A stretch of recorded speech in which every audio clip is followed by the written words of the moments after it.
எல்லோருக்கும் வணக்கம். நான் உங்கள் அபிமான யோகாம்பால் சுந்தர். இன்றைக்கி நம்ம என்ன பண்ண போகிறோம் அப்படின்னு சொன்னால், எனக்கு யூடியூப் இதில் யாரோ ஒருத்தர் கேட்டிருந்தா கொழுக்கட்டையோட மேல் மாவு எப்படி பண்ணணும்னு சொல்லிட்டு கொஞ்சம் சொல்லி காமிங்கன்னு. அந்த மேல் மாவு கிளறி காமிச்சிடுறேன். அப்புறம் அந்த மேல் மாவை வச்சு தான் அம்னி கொழுக்கட்டைன்னு ஒன்று பண்ணுவோம். அது எப்படி பண்ணுறதுன்றது நான் இன்றைக்கி சொல்லி காமிக்கிறேன். இந்த மாவு என்னன்னு கேட்டேன்னா, பதப்படுத்தின அரிசி மாவு. அரிசி நல்லா ஒரு 1 hour ஊற வச்சுட்டு, அப்புறம் ஒரு வெள்ளை கிளாத்தில் போட்டு காய வச்சு அதை மிஷினில் கொடுத்து அரைச்சி வாங்கின்னு வந்துட்டு அதை வச்சு பண்ண போகிறோம் இந்த கொழுக்கட்டையை. ஆனாலும் இதை என்ன பண்ணணும்னா, தண்ணியை விட்டு கரைச்சிடணும். கொதிக்கிற தண்ணியில் போடுறத விட தண்ணியை விட்டு கரைச்சிட்டு நீர்க்க இருக்கிற அந்த இதை அடுப்பில் விட்டு கிளறினோன்னா நல்லா கட்டி தட்டிக்காமல் அழகாக ரவுண்டாக வந்துடுவது. நம்ம இப்போ இதை பண்ண பார்க்கலாம். 1 கப் அரிசி மாவு போடுறேன். இதுக்கு கொஞ்சோண்டு தேவையான உப்பு,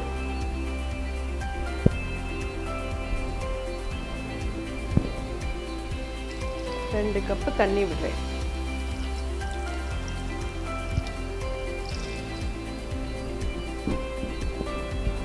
பதப்படுத்தின அரிசி மாவு தானே, கொதிக்கிற வெந்நீரில் நாங்கள் அதையே டைரெக்டாக போடக்கூடாதா அப்படி சொல்லி கேட்டேன்னா, இந்த மாதிரி போட்டால் இன்னும் கொழுக்கட்டை லாங் டைமுக்கு சாஃப்டாக இருக்கும். சில பேருக்கு மத்தியானத்துக்கு அப்புறமா பார்த்தேன்னா வெடிச்சு போயிடும். அப்புறம் அது உள்ள பூர்ணத்துலேருந்து தண்ணி இதாகும். இது நல்லா கொஞ்ச நாள் இதை இப்போ கரைக்கிறோம் இல்லையா, இதை ஒரு 15-20 நிமிஷம் இப்படியே வச்சுட்டு அதுக்கப்புறம் அடுப்பில் போட்டு நம்ம கிளறி எடுத்தோன்னா மாவு நல்ல மெலிசாக உங்களுக்கு கொழுக்கட்டை பண்ண வரும். வேட்டில் வச்சு எடுத்ததுக்கு அப்புறமாவும் விண்டு போகாது, நல்லா அப்படியே இருக்கும். அது காஞ்சு போய் விரியறதுக்கு காரணமே அரிசி மாவோட பதம் சரியா இல்லைன்னா தான் அது விரிஞ்சு போகும். இப்போ நம்ம மேல் மாவு பண்ணலாம். கொஞ்ச நேரம் விட்டோன்னா வேறு அடியில் மாவு தங்கிடும். அதனால் விடுறதுக்கு முன்னாடி ஒரு தடவை நல்லா கலக்கிட்டு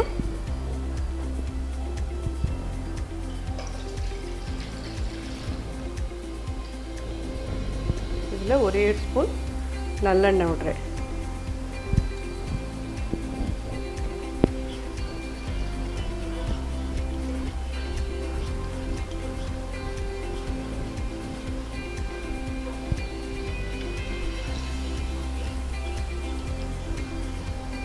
இந்த அம்னி கொழுக்கட்டை என்னங்கிறதுனா, நிச்சயமாக நம்ம கொழுக்கட்டைக்கு மேல் மாவு பண்ணுறதே பூர்ணம் ஆகிடும்.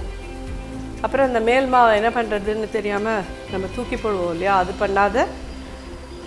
இது அம்னி கொழுக்கட்டை ஒருத்தர் ஒரு மாதிரி பண்ணுவா.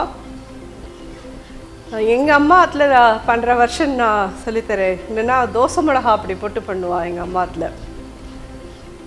ஒருத்தர் என்ன பண்ணுவான்னா, அதில் பச்சை மிளகா, இஞ்சி அதெல்லாம் போட்டு அதை அம்னி கொழுக்கட்டையை பரட்டி எடுத்து எல்லாம் பண்ணுவாள். இது லிட்ரலி ரொம்ப டிஃப்ரெண்ட்டாக இருக்கும். நீங்கள் எல்லோரும் சாப்பிட்டு பார்த்துட்டு சொல்லுங்களேன். ஆனால் அந்த தோசை மிளகா அப்படி நம்ம வீட்டில் பண்ணதாக இருந்தால் தான் அது நல்லாயிருக்கும். ஏன்னா கடையில் வாங்கினதில் எள்ளு சேர்க்க மாட்டாங்க, பெருங்காய பொடி இருக்காது. நம்மளோடதுல வீட்டில் பண்ணுறோன்னா அழகாக கடலைப்பருப்பு, உளுத்தம்பருப்பு, பெருங்காயம், அதுக்கப்புறம் எள்ளு சேர்ப்போம். எல்லாம் சேர்க்கறதுனால அது ரொம்ப மணமாக ரொம்ப நல்லாயிருக்கும். அதை போட்டு பண்ணால் தான் அது டேஸ்ட்டே நல்லாயிருக்கும். நம்ம தண்ணியாக விட்டோம், எவ்வளோ கெட்டியாக இருக்கு பாருங்க.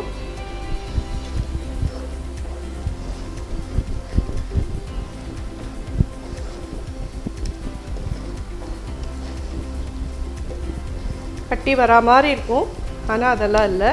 ஏன்னா இந்த மாதிரி நம்ம தண்ணியாக கரைச்சிட்டு தான் விட்டுருக்கோம். இப்படி தேய்ச்சி விட்டேன்னா எல்லாம் போயிடும். இதுதான் மேல் மாவு பதம்.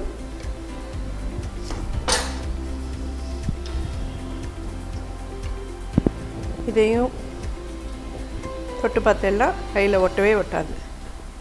இதுதான் ரெடி ஆகிடுச்சு மாவோட பதம்.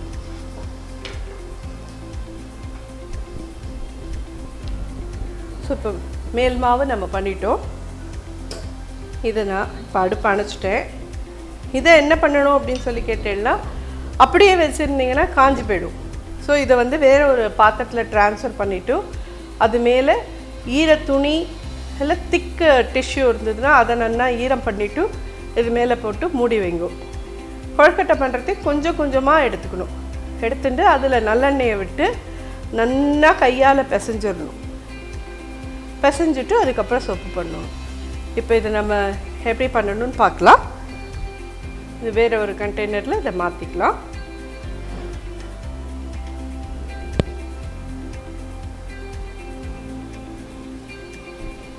இது எதுக்கு இப்படி பண்ணியிருக்கேன்னா உங்களுக்கு காமிக்கிறதுக்கு தான். நல்லெண்ணெயை விட்டு இது பண்ணுறதுக்கு ஒரு ஸ்பூன் நல்லெண்ணெய் விட்டுருக்கேன்.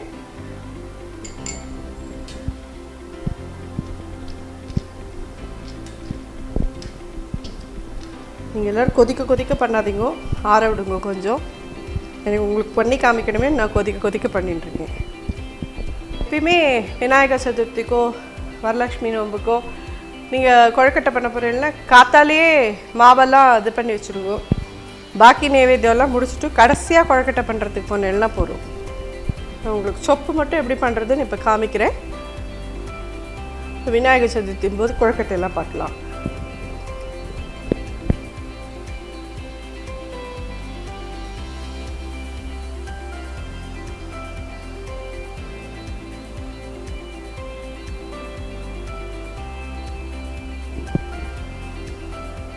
இந்த மாதிரி பண்ணிக்கணும். இன்னும் மெல்லிஸாக வேணும்னாலும் இன்னும் மெல்லிஸாக பண்ணிக்கலாம். எனக்கு தெரிஞ்சு இதுவே மெல்லிஸாக தான் இருக்குது.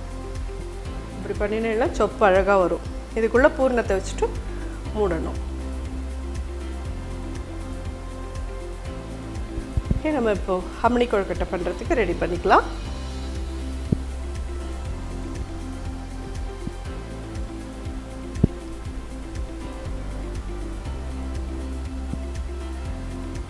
இந்த கொழுக்கட்டை மேல் மாவில் இந்த மாதிரி உருட்டி வச்சுருக்கோம். இப்போ இதை வந்து வெயிட்டில் வைக்கணும்.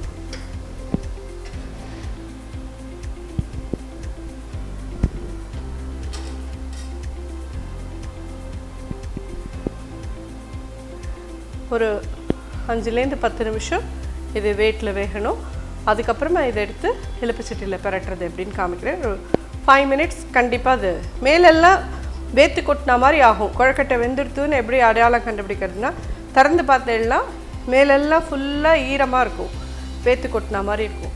அதை நீங்கள் திருப்பி தட்டில் மாற்றிட்டு அதுக்கப்புறமா நம்ம கொழுக்கட்டை அம்மணி கொழுக்கட்டை பண்ணலாம். பார்த்தீங்கன்னா மேலே ஃபுல்லாக ஒரு மாதிரி ஈரமாக இருக்குது இல்லையா, இதுதான் அது வெந்துடுத்துன்றதுக்கு அடையாளம். பட் இப்போ இதை உடனடியாக நம்ம பண்ணினாலும் ஒன்றோட ஒன்று ஈஷிக்கும். அடுப்பை அணைச்சிட்டு இதை கொஞ்சம் நாழி ஆற விடலாம்.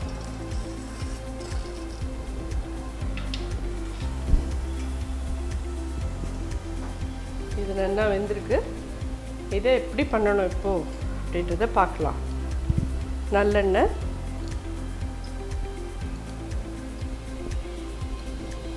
இவ்வளோதான் இருக்குங்கிறதுனால ஒரு 3 டீஸ்பூன் விட்டுருக்கேன். எண்ணெய் விட்டுருக்கோம், காஞ்சிருத்து. கடுகு போடலாம். இதில்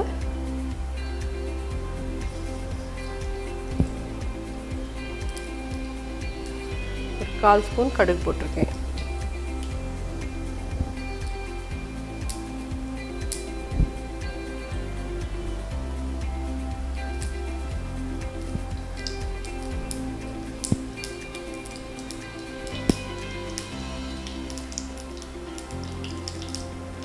கருவேப்பிலை போடலாம். இது என்னென்னா முன்னாடியே சொன்ன தோசை மிளகா அப்படி இதுதான். இதை வந்து ஒரு 2 ஸ்பூன் கிட்ட போடுறேன்.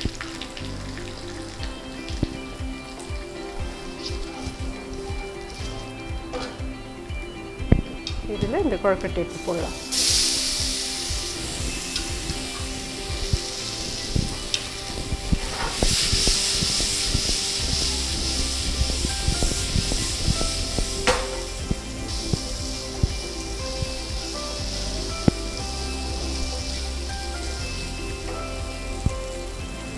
இன்னும் ஒரு 1/2 ஸ்பூன் தேங்காய் போடுறேன்.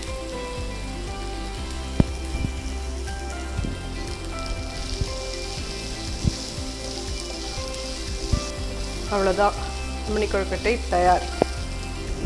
இது எல்லாருக்கும் ரொம்ப ரொம்ப பிடிக்கும். சாப்பிட்டு பார்த்துட்டு அப்புறம் சொல்லுங்க நீங்கள் எல்லோரும். ஆனால் இது டிஃப்ரெண்ட்டாக பண்ணுறவா இருக்கா. இது வந்து எங்கள் வீட்டில் பண்ணுற ஒரு வெர்ஷன், தோசை மிளகா அப்படி யூஸ் பண்ணி பண்ணுறது. இந்த வெர்ஷன் ஆஃப் அம்னி கொழுக்கட்டை நீங்களும் பண்ணி பார்த்துட்டு எப்படி இருந்தது எனக்கு எல்லோரும் கமெண்ட் பண்ணுங்க, லைக் பண்ணுங்க, அண்ட் உங்கள் ஃப்ரெண்ட்ஸோடலாம் இந்த வீடியோ ஷேர் பண்ணுங்க. இது எல்லாருக்கும் பிடிச்சிருக்கும் நான் நம்புகிறேன். நன்றி, வணக்கம்.